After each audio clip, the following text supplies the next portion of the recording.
Brett and Harry, good to see you guys. How are you doing? We're back. We're on the other side of the mic this time. It feels good. Same setup, just different podcast. Yeah, different podcast. Last time we were just talking before the show. I was on your podcast and you guys were interviewing me. Now we get to turn the table since you've been doing this Meat Mafia podcast for like a year now. Is that right? Yeah, a little over a year. And I think you were our first, or one of our first in-person episodes. Oh, wow. Yeah. We caught him right before his trip. And meat is kind of the thing that brought the three of us together because we met you at the Beef Initiative event at Cooper's, and we had Cole from KNC Cattle talking about the perspective of the regenerative rancher.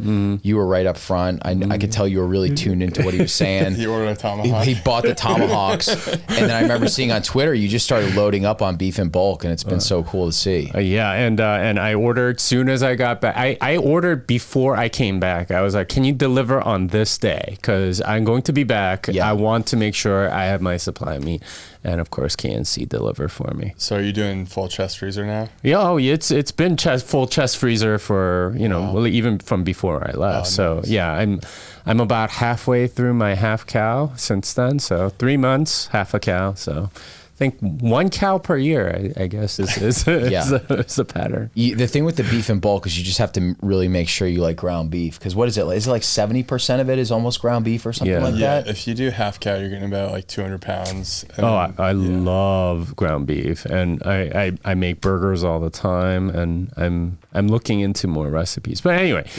Yeah. All that said, I wanted to talk to you guys about food because I think the thing that's very different, I think, in the Bitcoin community is that people are very conscious about food, right? And I think this is something that a lot of people get into as a result of, getting into Bitcoin and stuff like that. And you guys obviously have had many podcasts under your name now. How do you guys think about food, and how does that contrast to, say, the standard American, like how they think about food, and what's the big difference there? Yeah, I think there's a few different lenses that you can look through the food in general from, and the most obvious and highest level one is just real foods versus processed foods. And a lot of the vernacular around foods has changed over the past 50 to 100 years, as you know. But I often just try to think about what would my grandma have eaten and try to eat along those lines. It's incredibly simple and almost boring to say something like that, but it is true. I think the challenge is actually applying that knowledge and using it, because there's so many highly processed foods. There's food scientists out there today trying to actually manipulate your taste buds and make you addicted to certain types of foods. Plus those foods are cheap and affordable, so it's very easy to fall into the trap of just eating these cheap foods. So you really need to be very conscious about the foods that you're putting in your body. So starting with real foods versus ultra processed foods, and then from there you can get more and more myopic. But I really think for most people who are just trying to take those first few steps, just trying to keep it as simple as possible. I don't know if you would add anything to that. But. Yeah, I would just say to your point, it's we've kind of, as humans, we're the only species that doesn't actually know what real food is. And it's been the last 100 years, but maybe even the last 40 or 50 years where things have gone drastically wrong. And so, Harry and I'm 29, Harry's 30. We've kind of had both of our experiences with nutrition and trying to discover what food is at a young age. And we both kind of leaned into our own anecdotal stories, not looking at a peer-reviewed study, but just kind of understanding what's worked really well for us. So for me, I was telling you a little bit off camera.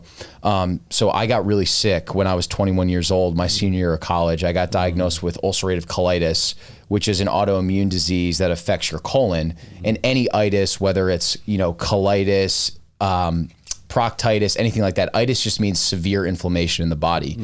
So for me, whether it was it was probably a combination of stress, poor dietary choices, consuming too much alcohol, lifestyle, etc. I developed a severe inflammation in my colon. And so my body wasn't able to process any of the foods that I was eating. I was basically just going to the bathroom a bunch to the point where I lost 30 pounds. I was hospitalized and I was put on these biologic drugs that it was $400,000 a year. I would get them administered through an infusion. And I think the number of people in the US that have autoimmune disease, I think it tips at 20 million people. and these diseases really didn't exist over 100 years ago, which is really interesting. And so for me, everything changed in 2019 because I started hearing this term, the carnivore diet, being popularized. I listened to Dr. Sean Baker on Joe Rogan's podcast, like a lot of people did. And he was explaining that animal products are wrongly demonized, and they're some of the most nutrient-dense foods that you can put into your system, and they're also the most bioavailable. So the body processes these things incredibly well. And the kicker for me is he was saying that all these people that had similar autoimmune diseases and also diabetes and some of these other incurable chronic diseases were curing these things by following an all animal products diet. So for me, I'm 23, 24 years old. I don't want to be on drugs that cost $400,000 a year. So I'm like, why would I not at least experiment and see if there's anything to this? Literally within the first 2 weeks, my stomach got way better. I was down going to the bathroom 1 to 2 times a day, which was like, I went from going 20 times a day to 1 to 2 times a day. My skin got better. I was effortlessly putting muscle on at the gym. I was popping out of bed with like energy, alertness, anxiety that I had, depression, things like that all went away. So for me, that was kind of my moment of like, food really is medicine and you need to treat yourself like you're someone that matters. And the foods that we've been told are healthy really are not healthy. And the foods that we've demonized are actually some of the most nutrient dense products. So that was kind of the launch pad for the show, because I ended up following this diet for 2+ years, got off all the drugs. My GI doctor, who's had thousands of patients, to my knowledge, I'm the only patient that's ever gotten off of this medication before. And I can confidently say it's because of the foods that I was choosing to nourish my body with.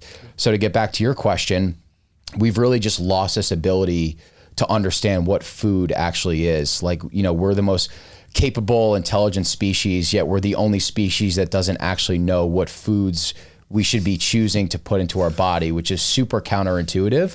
But that was kind of the launch pad of our show, is just trying to figure out, like, where have we gone wrong as a society? What actually are the right foods, and how do we become healthy again and thrive? Yeah, and what I really like about your show is that you are trying to explore this stuff from first principles. And the thing that I got from both of your answers is that there is sort of like a trust that the standard American places in some sort of food authority. And that's led to sort of that abuse of trust, where, you know, they're being led to eat foods that are just absolutely garbage.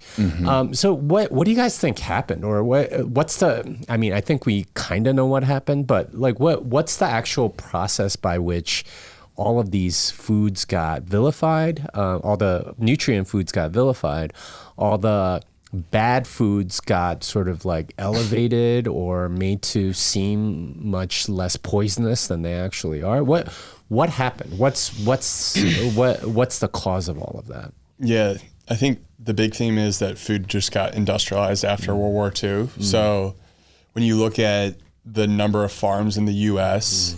after World War II, pre-World War II is something, you know, there's a graph out there that shows it, and it's remarkable.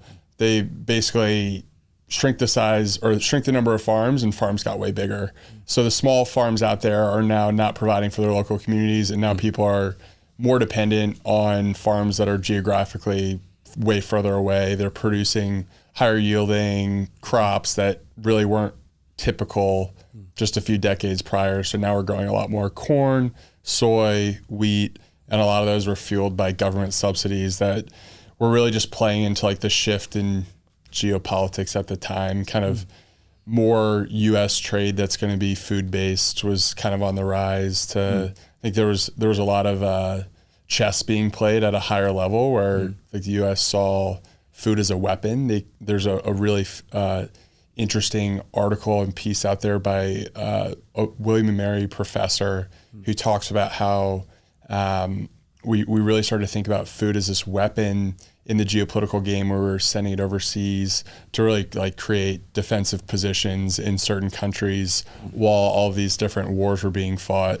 So I think that was like a big fuel for the change in the food system. So we're now just trying to create high yielding crops that were more chess pieces. And then that was kind of like the 50s and 60s.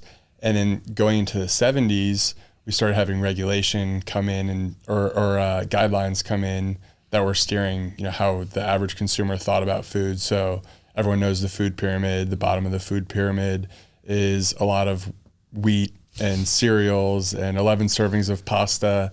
And, that kind of plays into this shift of this massive supply of all of these cheaper, higher yielding crops. And now, okay, we need to teach the consumer how to actually think about nutrition now. So it was this massive shift, kind of right around the 1950s, where there's just much more availability of these cheaper, higher yielding crops. And then we started to tinker with, the narrative around nutrition to get consumers more apt to eating foods that they weren't typically eating, a few decades prior. I don't know if you have. No, I think that's an amazing answer. And even what you were saying too, Jimmy, I remember the first time that we had connected with KNC or started connecting with local ranchers. I remember being so amazed, being like, I can't believe I actually know a rancher or a farmer and I just buy my meat directly from them. They're just now they're just so many corporatized touch points that we're so disconnected from our food system. Where back in the day, Slim talks about this often. I know you're going to have him on your podcast again. Mm-hmm. Back in the day, the relationship was you actually knew who your local farmer and rancher was. Maybe there was one beef processor per county. These things were very decentralized. Now it's 4 beef packers control 85% of all meat in the grocery store. So it's small governing body that controls a massive amount of supply. So obviously that's going to hurt the rancher that's growing the actual product, and then also you as the consumer too. And there's been this very quiet capture around the food that we eat. And what I mean by that is when you actually walk into a grocery store, there's about 40,000 products or 37,000 products in the average grocery store. Most of them are in those inner aisles. So you see thousands of different boxes and packaging and designs, and you kind of think, oh, free market, they must be all controlled by different companies. It's really 10 to 12 companies that own all of those things. And to Harry's point, all they're really doing is they're taking different variations of corn, wheat, soy, sugar, and just combining them into this hyper palatable concoction that's you reach your hand into a Doritos bag. It's so hyper palatable that it's terrible for you, but you can't do anything but crush the entire bag because it's so delicious. So they're just combining these cheap ingredients, and then you couple that with what Harry is saying, where the government is telling you to eat 8 to 11 servings of grain, and red meat is going to kill you. And I think it's pretty easy to see why, 70% of Americans are overweight or obese. And I think our current healthcare costs are close to 19% of the current US GDP. So we had this nutritionist on, Jay Gulanello, that told us that statistic. And he's like, why even go to war when you can just eat yourself to death? And that kind of seems like what we're doing right now. Yeah. There are two, for people who are into the history of all this stuff, there are two kind of key players in reworking this entire narrative around food. One of them is the old Secretary of Agriculture, Earl Butz, who just wanted to increase yield and expand, basically kill the small farmer. That was one of his, I'm paraphrasing, but that was one of his lines was, we need to be going from fence post to fence post to fence post, growing these crops. And then the other one is Ansel Keys, who famously had the 7 country study, which massively elaborates or illustrates this trend that saturated fat is causing heart disease. But he cherry picked the data, and there's a lot of interesting people who are, Nina Teicholz has written about it extensively, but those are two interesting names to dive deeper on just because they were so influential. They were both very charismatic in the way that they spoke about food, and they had a huge impact on just changing the whole narrative and direction of how we eat. And they were very deceitful from what I remember. The 7 country study, they did 23 countries, and they just cherry picked the 7 that best fit the narrative or whatever. Yeah. But I want to go back to something that you were saying, which is something that I hadn't thought of, and I'm glad you brought up, which is this idea that it was a way to assert U.S. dominance by having a lot of food. And this is something that I read in Hidden Repression, Alex Gladstein's new book, about how the playbook of the IMF and the World Bank is normally to take a developing country and get them to produce something, some raw material that's useful to already developed countries, to Western nations. So, for example, if there's some sort of metal, nickel, or something like that, then that becomes a primary thing. But one of the things that they do is they more or less structurally adjust that economy so that there's no local food production, and that most of these nations end up having to import food. They were doing fine before, right? They were growing their own food, creating their own stuff. But as soon as the IMF, World Bank come in with this sort of monetary colonialism, what happens is that they need to import food from Western countries to even live. And thinking back to what you said, especially in the 50s and 60s, where the Cold War was absolutely raging, creating this sort of food dependence was something that was very important geopolitically, and seems to have become a big part of the reason why food's so debased. Yeah, absolutely. And I would say initially America's greatest asset was its topsoil, and then now it's shifted towards the money printer and the army that backs that money printer. But we've used that topsoil to create a need and dependency on the U.S. for food. There's a few really interesting studies out there that just talk about food dependency and how, if there were a food crisis, the U.S. would be totally fine. But all these countries that we've created these contracts with to export out different types of food, they would be completely screwed, because if anything were to happen, we would just, not fulfill our end of the bargain and, feed the people in the U.S. So it's concerning because, these countries are basically enslaved to the U.S. because they're dependent on us for food. And it's not even very good food, right? It's like grains and cereals and things like that. Yeah, it's interesting, right? It's like Harry could probably tell you a little bit about just like the history of fertilizer, but to his point, it's like we went from having these like almost like chocolate cake, like nutrient rich soil, to now it's just so depleted through like chemicalized fertilizer. And it's like, why do we like, you drive through Texas, you drive through these different states, it's like, it should be fertile lands for the rancher to be able to flourish. It's like, why are we importing so much beef from, Mexico, Brazil, China, when we could be teaching these practices and kind of bringing back the local rancher and have this very like scalable flow of consumer connects with local rancher, they supply you your meat, you trade. That's what it used to be. And I think our health reflects the fact that it's kind of gone in the backwards direction. Yeah, well, so let's talk about that. Why is it going in the backwards direction? So like you're saying, a lot of this land could be used for grazing, very nutritious cattle. Instead, it's being used for monocropping in these enormous, fields for soybeans or corn or something that I guess is cheaper to produce or creates more what's the economic reason why farmers do that instead of, say, ranching?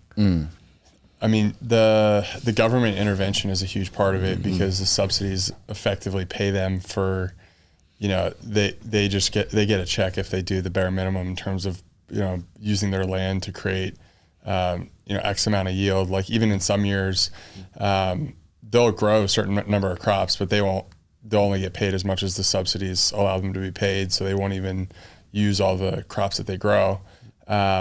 I think the key really is the combination of the subsidies, but also the cheapness of the inputs on the chemical side of things. So instead of having to rely on a lot of labor and people working the land and the natural processes, which is slower, so there's not as much of a turnaround on the soil, they're relying on chemical fertilizers, herbicides, pesticides, things like glyphosate that make it incredibly easy to industrialize the process of creating this food. And, at the end of the day, they can create it in massive amounts, but they're not really doing anything to supplement or improve the quality of the soil. So, they're abusing the land and creating this cheap food. And there's only so many times you can do that before, the soil really doesn't react anymore. We're kind of seeing that, or like the water so one great example is like in Georgia, we went down to Will Harris's farm, White Oak Pastures, and he has this amazing video of his farm, Regenerative farm, where he's using multi-speciation to improve the topsoil and get carbon back into the soil so that it can absorb water and it has all of the life in the soil. And then his neighbors who are using monocrop agriculture and just, repeatedly on that cycle of just doing, spraying chemicals and using the chemicals to actually create the yield on those crops, and the runoff on the one property when it rains is like a river. It's like a basketball court that just, you dump a bunch of water on it and just flows right off. And then Will Harris's farm is like a sponge. It like just absorbs all the water that's coming down. So you think about like which one's healthier from an ecological perspective. It's like clearly the one where they're trying to like restore the soil quality and keep these systems in place. So the cheapness is really just like a shortcut that we can't, they're trying to circumvent nature's processes, which are meant to be slow. And it's a tale as old as time. Like if you look into it more, there's a great book called Dirt, The Erosion of Civilization by Dave Montgomery. And he talks about George Washington talking about how if we don't take care of our soil, we're going to have to move further west. And if we move further west, there's going to be like nowhere further for us to move because we're going to be just out of land to have our sustenance from. So, this problem ends somewhere. And I think it's definitely a scary one. Well, that whole idea of increasing yield, right? Like the sort of like short-term time pressure seems to be very common with farming, with all of that. And as Safe Dean would say, this is like very high time preference behavior from a lot of these farmers and ranchers even that are kind of illogical when you think about it from a long-term perspective, because you are kind of depleting the soil and so on. How much more money do they make by doing this sort of like on a temporary basis? And why are they doing it? That's like the question for me that really is a little strange, because I know there are regenerative farms and so on. I've had Joel Salatin on my show, for example, and he talks about how the food might cost more, but it's like way more nutritious and better and tastes good and things like that. And I think people realize that, but why aren't farmers going and doing that? They seem very into this monocropping and stuff. Is it government subsidies? Is it something else? I think it's a combination of subsidies for sure, because there's really nothing protecting a farmer from growing regen. There's no incentive to do that. It's like incredibly hard to incorporate regenerative practices, or even, if you're trying to feed a cow grass its entire life, it's tough to get that animal really fat. It's really easy to put them into a feedlot and feed them, corn, wheat, and soy. It's like the same things that make human fats also fat also makes cattle fat as well. So I think it's incentives. I think also Harry and I think have done a good job just going out and meeting a bunch of different farmers in the area. And it's like you meet people that are 4th, 5th generation, and they're just so concerned about, it's almost like a knife fight. They're just trying to make ends meet. And so they're so worried about like just putting food on the table for themselves. Like they're incentivized to be able to grow, corn, wheat, and soy and these subsidized crops. So it's like, I can't even think about regenerative practices because I'm just trying to like pay my mortgage. It's really interesting.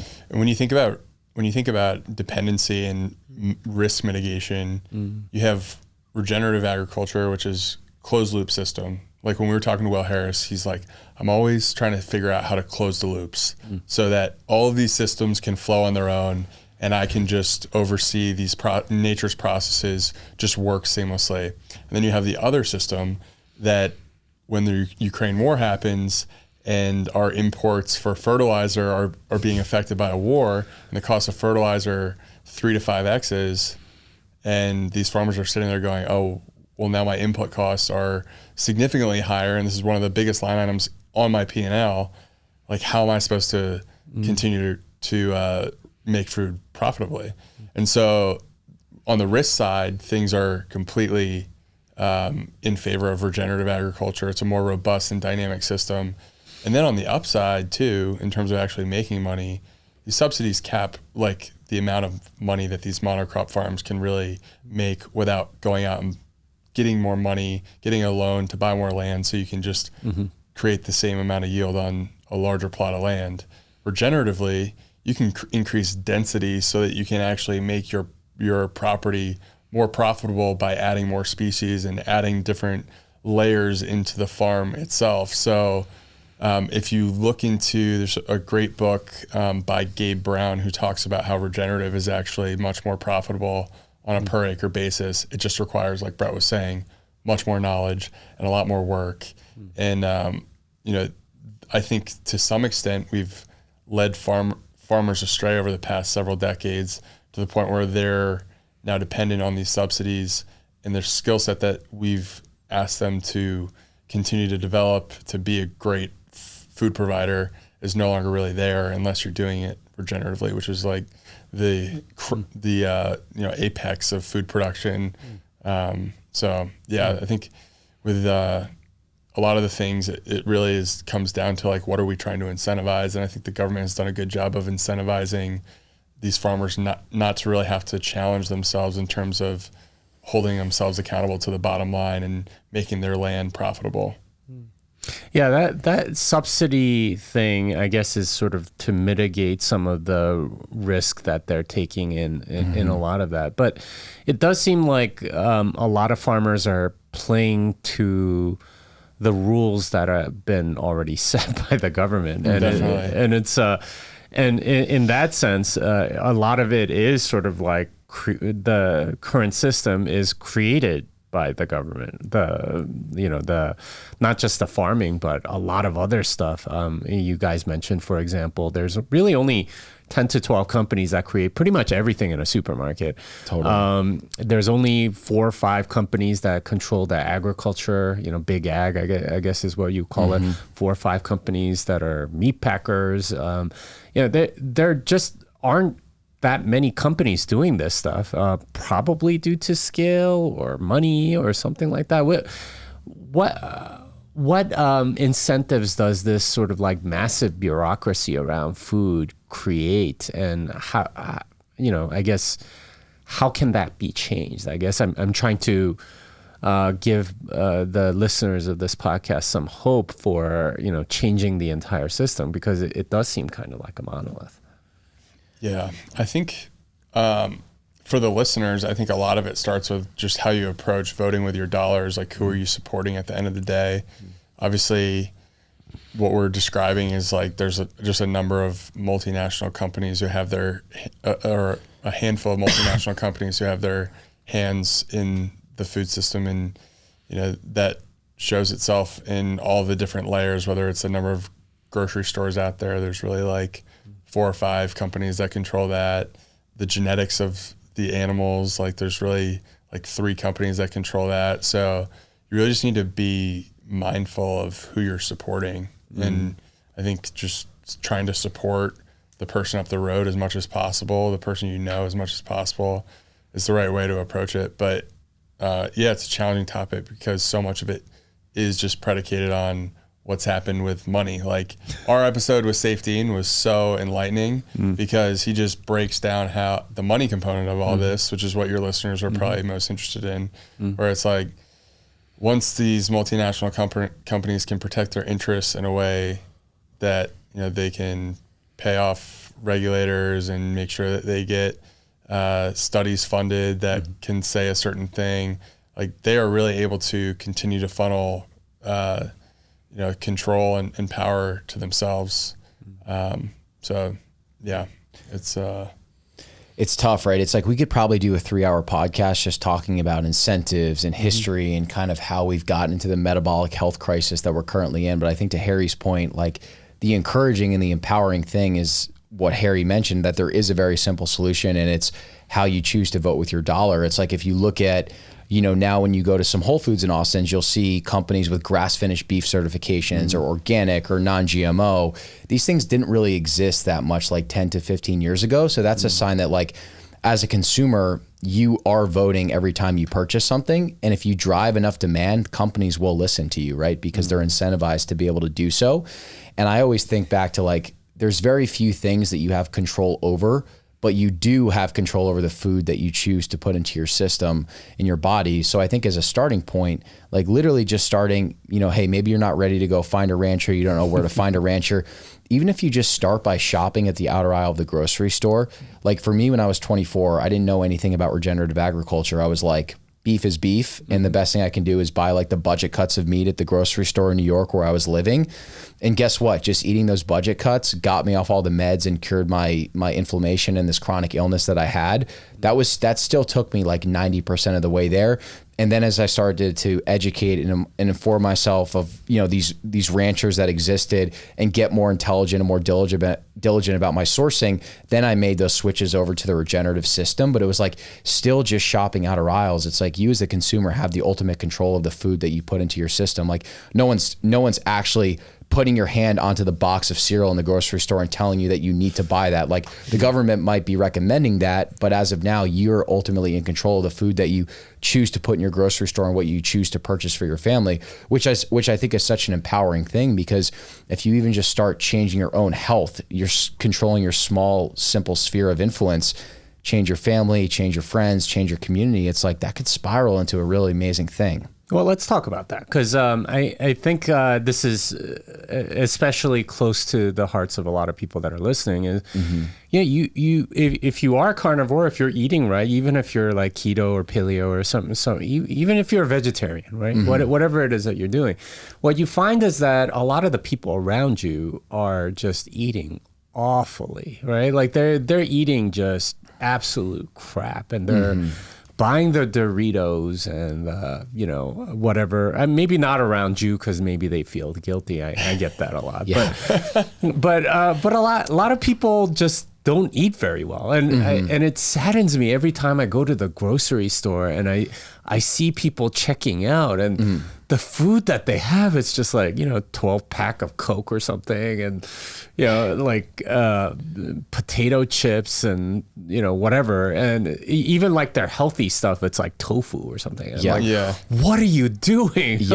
How do you influence those people, or what have you found to be effective? Because in many ways, a lot of people, when I tell them like I'm a carnivore or whatever, they'll be like, you're crazy, or isn't that unhealthy and stuff like that. I'm like, dude, are you watching what you're eating? It's just how do you guys handle this community aspect, I guess? It's a good question. The societal pressures are really tough, and I've told Harry this story a bunch of times, but I was working at a tech company when I first went carnivore. And so, my meals were simple. It was a, pound of ground beef, a ribeye chopped up. I would just bring it into the office, put it in the microwave, eat it every day. And I was getting healthier and healthier by doing that. And it was interesting, like seeing some of these engineers that had degrees from like MIT, Stanford, Harvard, et cetera. They would literally be like 50 to 100 pounds overweight, drinking like a Mountain Dew and an insomnia cookie, ramen noodles for lunch. And they're like, dude, you're literally going to kill yourself of a heart attack. And I'm like, I'm going to kill myself. Like, you're 100 pounds overweight. I'm getting into the best shape of my life. So it's interesting how it's like you could have every degree in the world, but we still don't know how to eat, which is so interesting. And I think that one of the common pushbacks that we typically get is that, this diet is so expensive. You can firsthand attest to this, right? It's like you're cooking delicious gourmet meals that are probably costing you like $4 to $5 a person per meal. And they're filling you with nutrients. They're nourishing your family. You feel amazing.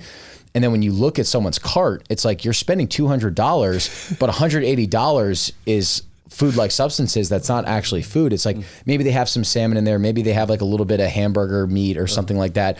Most of the things that people are buying aren't actually real food. So it's actually way more expensive to follow the industrialized food system or the standard American diet, because most of the stuff that you're doing isn't actually fueling you. But there's also a great argument to make that red meat actually should be the most expensive thing. It's the most nutrient dense food you can eat.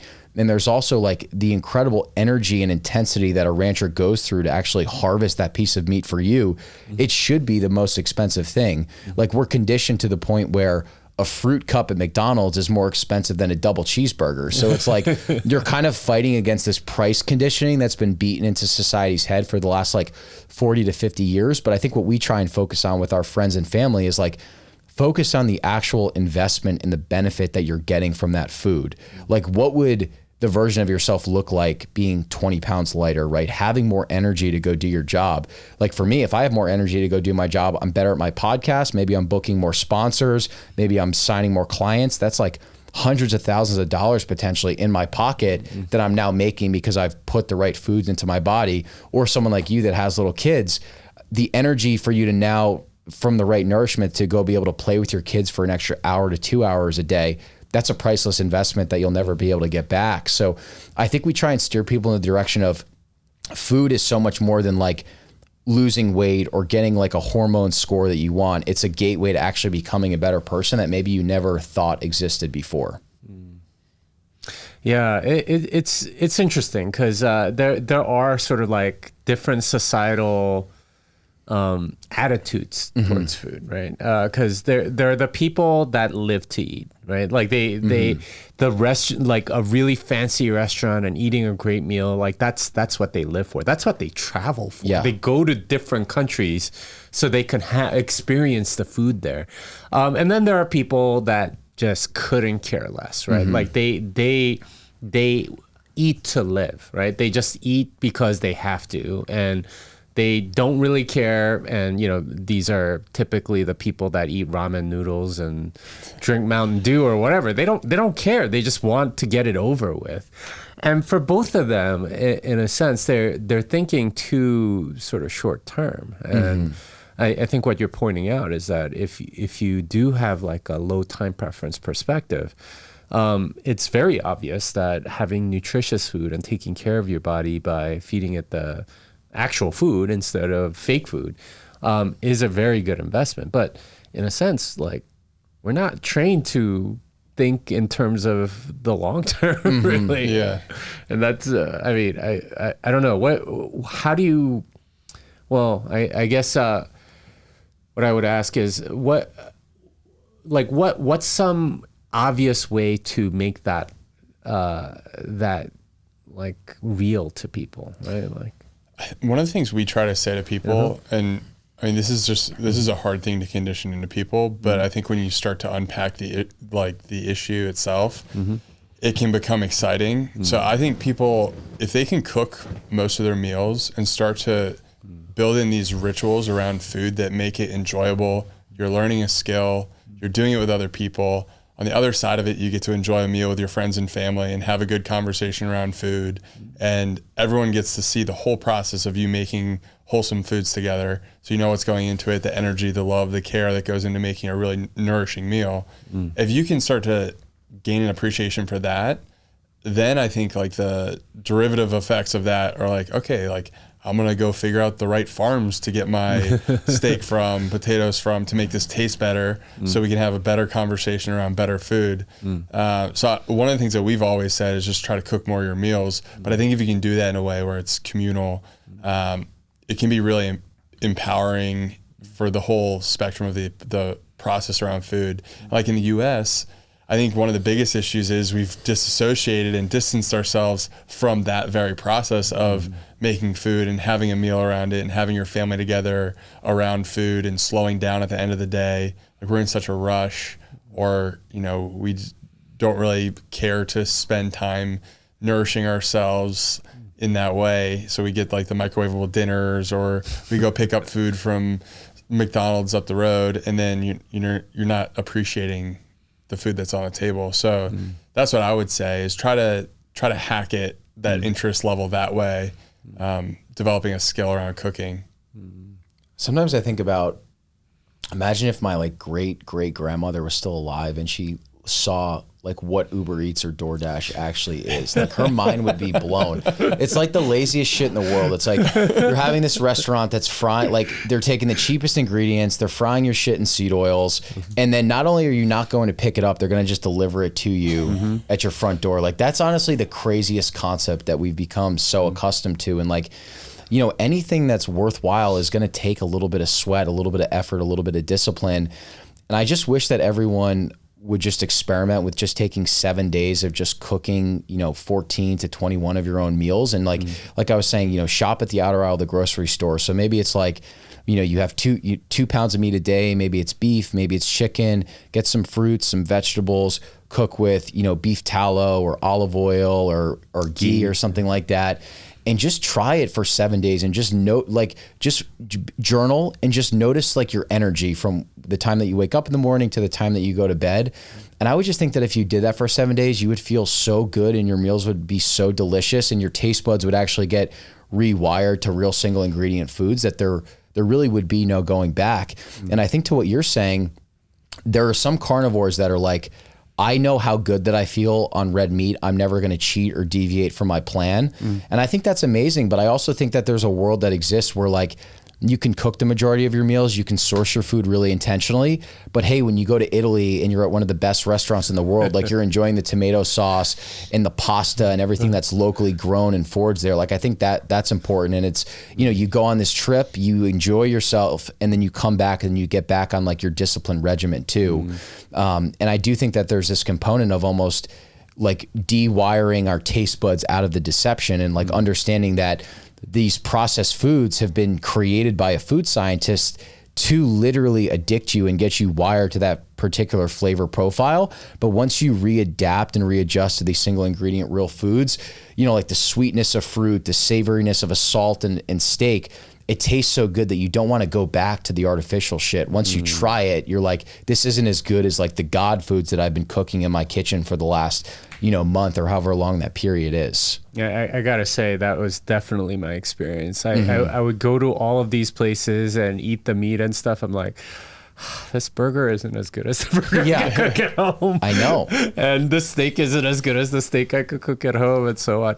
But I want to go back to something that you guys mentioned with respect to community. You want it to be communal. You want to cook with other people. You want to eat together. What a lot of people find difficult, I think, is the fact that food is very social. And if you are out to eat with somebody else, and you know you go to Mexican restaurant or something like that, where it's like very hard to avoid a tortilla or something with seed oils or something. Like, what do you do? Like, how would you suggest people deal with social situations where it becomes kind of awkward if you try to stick to a diet? This, by the way, isn't just about carnivory, obviously. It's about pretty much any diet where you have some pressure, social pressure that causes you to maybe slip. So some suggestions. Yeah. This is a really tough one. I think anyone who's ever like been the outcast on the dietary front, they know the feeling of being that person. The best advice I could give is just do a little prep ahead of time and like try to go into any social event already fed so you can make a decision that you don't feel like you're compromising just because you're hungry. I mean, I think that's my best piece of advice. Like eat like a steak or like just something beforehand that satiates you. So you're not sitting there going, well, I'm freaking starving. So now I'm going to go get start the domino effect of making one bad decision that leads to 2, 3, 4. And yeah, maybe you have like, you compromise a little bit, but you don't compromise all the way with some of the decisions. Yeah, I know it's what Harry said is simple, but a lot of times we do it and it's really effective. We're like, if we know, hey, we're going to go out to eat at 8, maybe at like 6, we'll make like a little bit of ground beef or some steak or some chicken, where it's like, at least I have the protein and the fat to satiate me so I can kind of come to my senses when I'm at this dinner. And it's like, maybe if you're going to a Mexican restaurant, you know, most places it's like you can get tacos in a lettuce wrap where you'll be like, hey, can you hold the tortilla or the bun or whatever it's being served on too, or get like the carne asada or the beef with like some sauteed onions or something like that. And also like, maybe you just say, fuck it, I'm gonna actually just have the tacos, but I'm not gonna go crazy with it. And I know that the next day I'm just gonna reset and get back on track. I think there's a lot of like morality and almost religious like natures associated with diet, and there's a lot of guilt in that process. And it's like, I hate using the word cheating on your diet. It's like if you're at a Mexican restaurant with your family or whoever, it's like you're just enjoying a meal with them, and then you just went off your diet. You're going to get back on the plan the next day too. But I think there's like plenty of off menu options that restaurants will offer and cater to, or say, hey, can you maybe cook this in butter instead of seed oils? But I also think that eating that small meal before you go out, it kind of allows you to come to your senses where you're like, I'm not so hungry, I'm going to have 50 tortilla chips. Maybe I'll have like 3 or 4 with a little bit of guacamole where I kind of get that fix, but I don't need to go crazy and like gorge myself. Yeah, some good tips there on how to handle the very awkward social situation. All right, so let's shift gears a little bit and talk about the benefits. And I know you guys talk about food a lot on your podcast, but that's not all you talk about. You talk about health and exercise and a lot of other things. Talk to me about some of the other benefits where if you have sort of discipline in your food, where if you do nourish yourself properly, where else does this benefit show up in your life? Maybe some places that you might not expect. Yeah, I mean, habit formation is so challenging for all the different reasons, but food is the easiest, really the easiest way to build habits because you eat every day for the most part. So I think for me, discipline in one area of life typically transcends to others. And discipline, like so many people say, discipline is the path to freedom, because the more you can just get certain areas dialed in, the more efficient you can be, the less mental headspace you spend thinking about certain things. Like I think about the mental bandwidth that society as a whole spends thinking about food. And I'm like, this in itself, if we could free up like 10% more, would give so many people, more joy in life.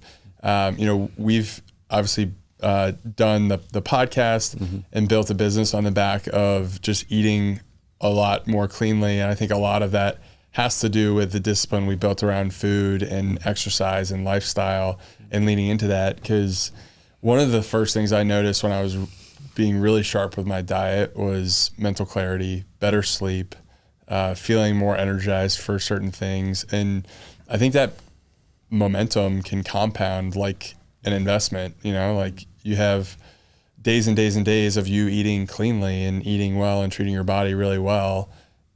You look back 90 days go by and you have a compounded effect of what that effort looks like.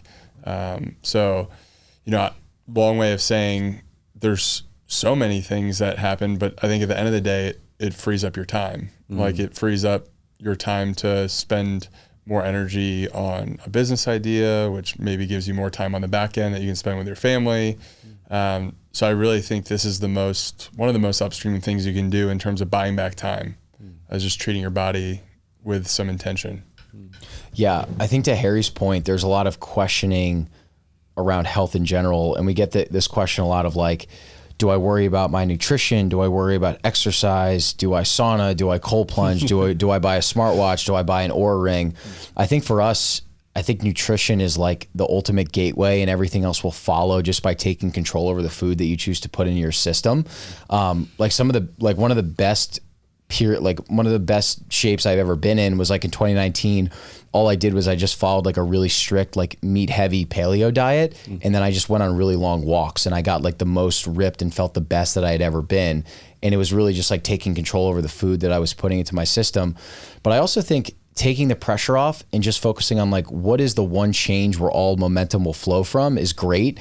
And maybe your one change is just, I'm going to eat a gram of protein per pound of body weight every single day. And maybe that comes from beef, maybe that comes from chicken, maybe that comes from a protein shake. And you're like, wow, I'm eating more protein and I feel more satiated. I'm losing weight. Okay, great. Maybe I'll try a paleo diet or a carnivore diet. Maybe I'll go to the gym. Maybe I'll do a CrossFit class. Maybe I'll sign up for that 5K run that leads to a half marathon, a marathon, an Ironman. Maybe now I'll get a sauna. Maybe I'll optimize my sleep. It's like, I think there's a lot of pressure around all these things that you can do to improve your health.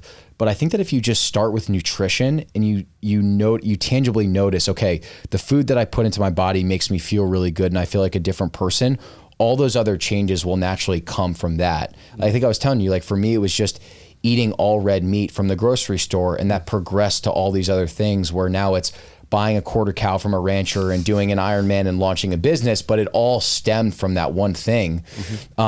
The other really interesting thing for both Harry and I is that I actually think nutrition led to us kind of like reconnecting with Christ and having our journey with faith. And what I mean by that is gaining control over our health gave us the confidence to start the Meat Mafia brand and the podcast, which allowed us to connect with so many interesting people in the health space. And what Harry and I both noticed was that the people that we respected the most on the show were men and women of faith, and almost all of them were Christian. And for us, we said there's clearly something there. They probably have like a level of happiness and understanding and faith that we don't have. We should lean into that. We got connected with a great church, got rebaptized, and it's been the single best change that we've ever made. And I don't think that would have happened if we didn't take control of our nutrition, because it led to this entire journey that it literally went from like red meat to Christ over the course of 2 years, which I know sounds crazy, but that's actually what happened to us too. Yeah. And I know for myself, the ability to feel confident enough to take risks outside of what I was doing previously was a test of faith. And that ability to take on more risk, or understand that, hey, like, I can actually go out and try to start a business, and go out and try to start the podcast, and maybe make a little bit of an uncovered bet on myself. That is testing my faith, which previously I was working a corporate job and that faith was never tested. So I never was really feeling the need to connect with that spiritual essence of like feeling the pressure of, taking a risk. And I think that was for me, similar to you, just that connection to being, testing your faith. Not sure what the outcome is going to be, but just knowing that there is a plan. And that was definitely a huge component of us finding Christ again. Well, that's very interesting. What I'm hearing from you guys is that there's, it's like a free market at work instead of working like your own corporate job, where you're not sort of just listening to an authority. You have to sort of make decisions on your own. And that led to you needing something or seeking something, some more stable ground from which to build a lot of the stuff that you had been building. And that ultimately led you to Christ. Am I getting it right? Yeah. Yes. Absolutely. I think you hit the nail on the head. Previously the corporate world does a great job of keeping you comfortable, and that can be a good thing for some people. But being on the other side of that, seeing my own evolution internally, and now understanding the strength that I've built through taking more risks and having to build structure in my own life that once used to just fall under the corporate realm, and building that on values that are faith-based and Christian values that I think really do support like the lens of life that I'm trying to grow in the most, which is just like starting a family, starting a business, being a provider, being a creator, like all those things.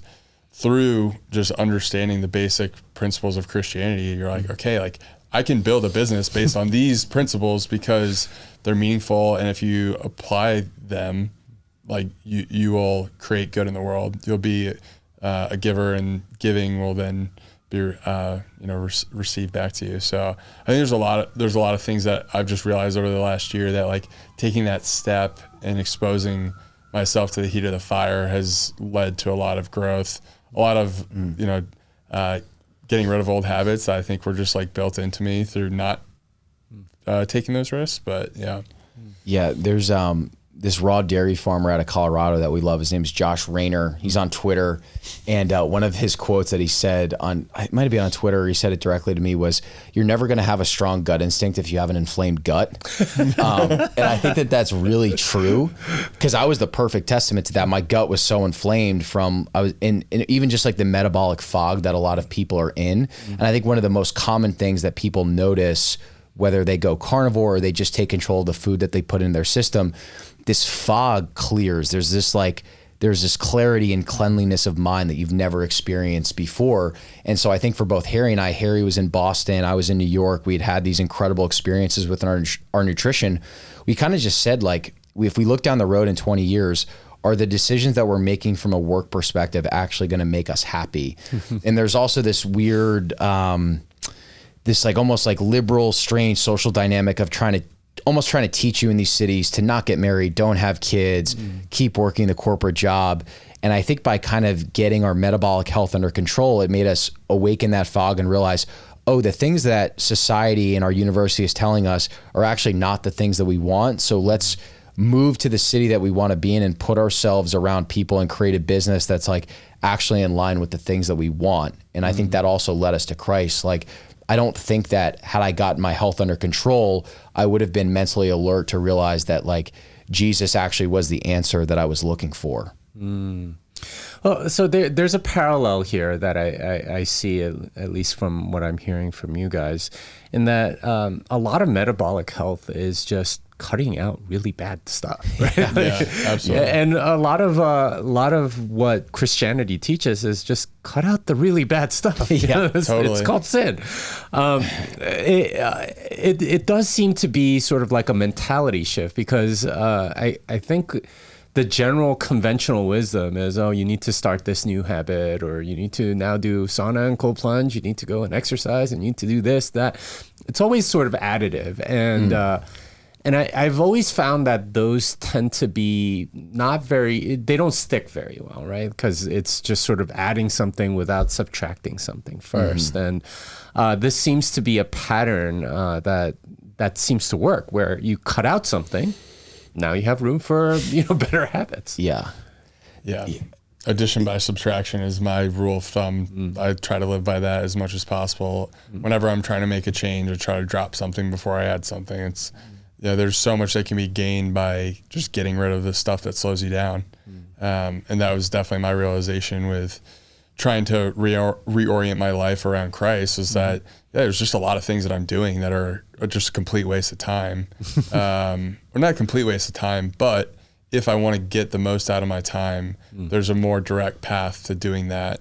And I think over a long enough period of time, if you do follow Christ and the way that he outlines what a good life should be, a life under his guidance, you realize that, maybe you are kind of the outcast, or you're making decisions that are very contrary to, popular societal norms, but it does allow you to circumvent a lot of the problems out there that a lot of people spend their entire lives chasing.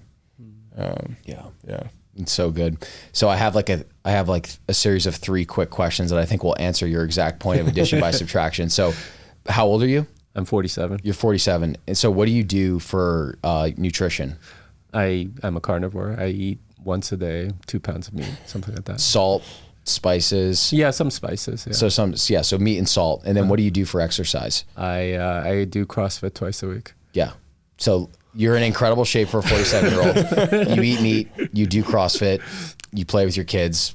It's so simple. It's like, you don't need like the Peloton and the Oura Ring and this crazy customized diet plans. It's like single ingredient real foods that you cook for yourself, and just finding some type of exercise where you can get your heart rate up to like 140, 150 a day, walk 10, 15,000 steps a day, get out in the sun. It's like, it's very simple. It's incredible how simple it is. And like, the thing is, I think we innately know the things that we should be doing that are good for us, but even with all the technology, we can't seem to figure it out. But I think that is the empowering thing about this episode, is like, there are these very simple changes that everyone has the ability to make.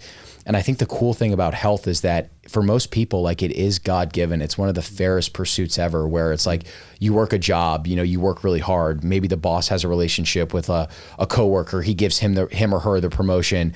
Oh, hey, I play college football. I'm working really hard, but you're not as talented as the other guy that eats Cheetos, so he gets the starting linebacker job. Fitness is something where it's like, if you put in the work and do the simple things day in and day out, anyone can have incredible health. Yeah. Well, so what are some of your tips to cut out some of the bad things? Because I think that's often a big barrier for a lot of people that are trying to change their diet, is that, in a sense, they're already addicted to a lot of stuff. I can't give up chocolate. Yeah. You mean I can't eat chocolate? What about pizza, man? I just love pizza too much. I get that a lot, right? Where there are certain foods that people just are, I don't know, like, for the lack of a better word, they're kind of addicted. They're like, they can't live without them. Yeah. What advice do you have for those people? Because in a sense, I sympathize, and I do cheat with like keto cookies or something once in a while, just because I crave that taste. What's your sort of like suggestion for that? And I guess at a spiritual level, it applies to sin as well. But what's your suggestion there? This would be my playbook. So I think a lot of times when we're trying to make change, we try to change everything at once. And that's a total, that is a lie that you're telling yourself. You can't fix your diet and then add in 5 workouts a week and then do all the other things that you're trying to change with your health. So you got to start with picking one thing. So I would say ignore the gym at first and focus on the minimum viable effort to be active, which is, in my opinion, just walking 10 to 15,000 steps, and show yourself that you can be consistent doing that. That consistency will give you more confidence in this area of health that maybe you haven't had before. So that would be my activity. I would say focus on that. Focus on being really, really consistent with something pretty basic like that.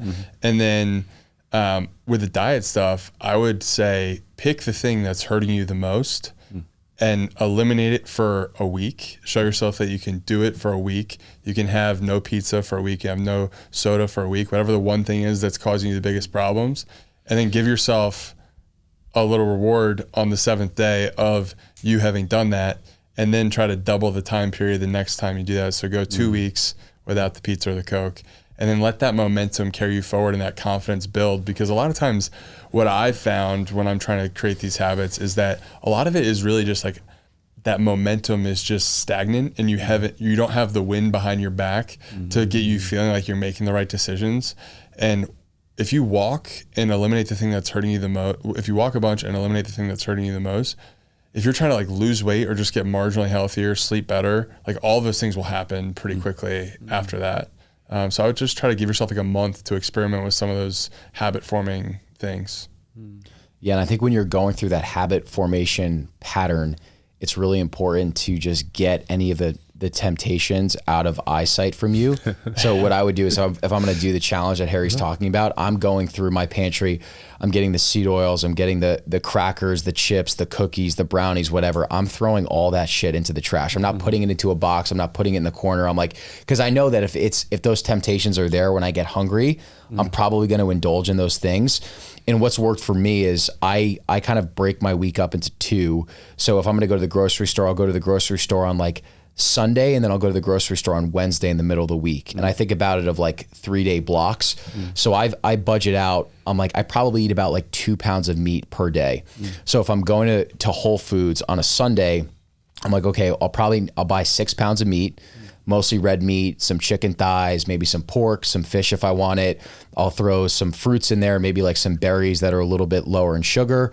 I'll get a stick of butter. I'll get some raw milk, some cream, some cold brew coffee, maybe some sweet potatoes or some vegetables. Sometimes I won't, but I'm going to stock my pantry with those single ingredient real foods. And then I'm also going to find maybe some snacks like a pork rind or a parm, the parm crisps. They make the cheese crisps that are all protein and fat that kind of give you that satiation, that crunch if you're missing a chip.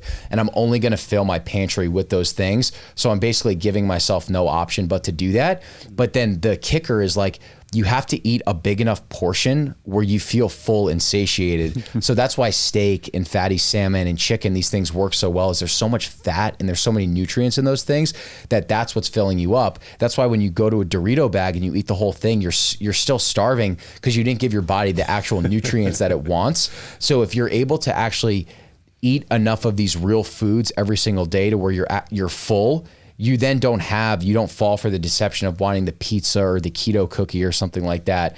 And then I think it's important to do that for a month. To Harry's point, you need to give yourself a habit formation. And then after a month, it's okay, if I want the chocolate, I'm going to buy something like a Hue bar where it's really high quality dark chocolate. It's mostly cacao. It's lower sugar. They're not using any palm oil in it. And maybe I'll do a bowl of some strawberries, blueberries, a couple chips of the dark chocolate, and then make some of my own whipping cream with heavy fat and maple syrup and stuff like that. And that's kind of my treat every once in a while. But you have to rewire your habits and your taste buds to the point where you don't want that thing. And I think the best way to do that is to eat so many of these satiating foods that are going to keep you full for a really long time. So a woman is shit, this guy's telling me to eat 2 pounds of meat a day. It's 2 pounds of meat is 1,600 calories max. You're probably burning, if you're active and you're walking, you're burning like 3,000 calories a day. So you're in 1,000 to 1,200 calorie deficit. So you think those meals are really big, but now you're not eating any of the snacks. So you're actually losing weight, but you feel really full and really satiated. And it doesn't feel like you're dieting. Like I think even the concept of dieting is the wrong term to use. You're just eating real foods. And you're eating to satiation, so you don't really feel this need to snack all the time, which unfortunately a lot of people do. All right, so a lot of great tips. I'm hoping that a lot of people are inspired by your guys' story and sort of seeing practical ways to get to this thing. Where can they find you guys? Podcast and Twitter and all that, so they can follow you and get more tips like what you just shared. Yeah, we're on Twitter. It's Meat Mafia Harry and Meat Mafia Brett. And then we have the podcast, which is the Meat Mafia podcast on Spotify and Apple. If you guys can tune in and rate us, we would love that. And then on Instagram, we've got the Meat Mafia podcast as well. And then our product that we just recently launched is Noble Origins. So we have that on Instagram and Twitter as well, Eat Noble Origins. So, yeah. Yeah, Noble is just a really easy way to get more nutrient-dense animal products into your diet. So it's an all-in-one protein powder. So in one scoop of Noble, you're getting beef protein from the cow, a full organ complex, colostrum, which is the first milk, and then collagen powder too. And we just sweeten it with stevia, and then some Dutch cocoa powder, vanilla bean, and the vanilla too. So just another easy way when we're talking about, hey, if your thing is going to be just getting more protein into your diet, it's just another really easy way to get all those nutrient-dense foods in a way that tastes really good. So that's just satiate you. And satiating. Yeah. And we just stocked out a product, which is why we didn't bring you any. But come next week, we're going to be restocked. We're going to bring you some bags. And for your kids, you mix some chocolate into some raw milk. They think it's chocolate milk. They love it. Yeah, so. they do love that. They do love that. All right. So last question. When are you guys writing a book? Can you help us? I've heard you're the master, and we definitely we need to. Okay. It needs to happen. I think in the next. I mean, how much time should we give it? 12, 18 months? I'm ready to go. Yeah, Harry's the creative visionary. So we balance each other out really well, but he likes documentary and book. I like it too. We just need to make the time. We like the title Fix the Food. We think that could be an interesting title potentially, but hopefully within the next year. Okay. All right. Well, let's talk about it. We can figure something out. Anyway, thanks guys. Thanks, Appreciate Jimmy. you, Jimmy.